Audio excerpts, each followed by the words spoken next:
டெல்லியில் விசிக தலைவர் திருமாவளவன் செய்தியாளர்களை சந்திக்கிறார். நேரலையில் பார்க்கலாம். தவிர்த்து விட்டார்கள். ஆனால் இந்த அரசு வந்ததும் பொருளாதாரத்தை ஒரு அளவுகோலாக கொண்டு எக்கனாமிக்கலி வீக்கர் செக்ஷன் என்கிற ஒரு சமூக பிரிவினருக்கு, பொருளாதாரத்தில் நலிந்த முன்னேறிய சமூக பிரிவினருக்கு இடஒதுக்கீடு வழங்குகிற சட்டத்தை கொண்டு வந்தார்கள். Schedule caste, schedule tribes, OBC சமூகத்தினருக்கான இடஒதுக்கீட்டுக்கு சட்டம் இல்லை. ஆனால் பொருளாதாரத்தில் நலிவடைந்த முன்னேறிய வகுப்பினருக்கு சட்டம் இருக்கிறது.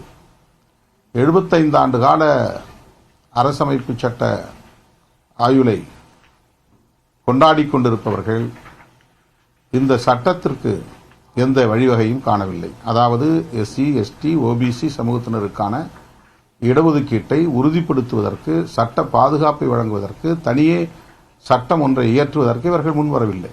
அதில் இவர்களுக்கு உடன்பாடு இல்லை என்பதுதான் உண்மை.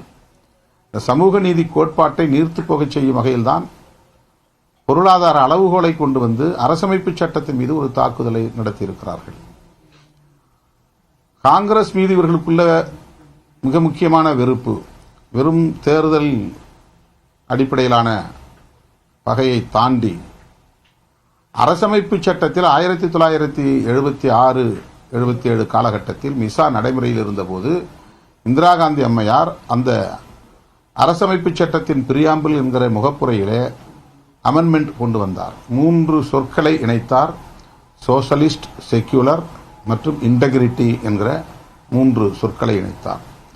அதிலே அவர்களால் ஏற்றுக்கொள்ள முடியாத 2 சொற்கள் சோசலிஸ்ட் டெமோக்ராட்டிக் என்பதாகும், சோசலிஸ்ட் செக்யூலர் என்பதாகும். டாக்டர் சுப்பிரமணிய சுவாமி பாரதிய ஜனதா கட்சியைச் சார்ந்த முன்னணி தலைவர்களுள் ஒருவர், மூத்த தலைவர்களுள் ஒருவர். அவர் உச்சநீதிமன்றத்திலே தொடுத்த வழக்கை நாம் அறிவோம். இந்த 2 சொற்களையும் அரசமைப்பு சட்டத்தின் பிரியாம்பிள் பகுதியில் இருந்து நீக்க வேண்டும் என்பதுதான். இதுதான் பாரதிய ஜனதாவின் இன்னொரு முகம். பாஜகவுக்கும் அம்பேத்கரும் உள்ள முரண்பாடு கருத்தியல் ரீதியிலானது என அம்பேத்கர் என பேசுவது குறித்து அமித்ஷா நாடாளுமன்றத்தில் பேசியிருந்த நிலையில் அது தொடர்பாக விளக்கமளித்து விசிக தலைவர் திருமாவளவன் பேசியிருக்கிறார். விவரங்களை பின்னர் வரும் செய்திகளில் பார்க்கலாம்.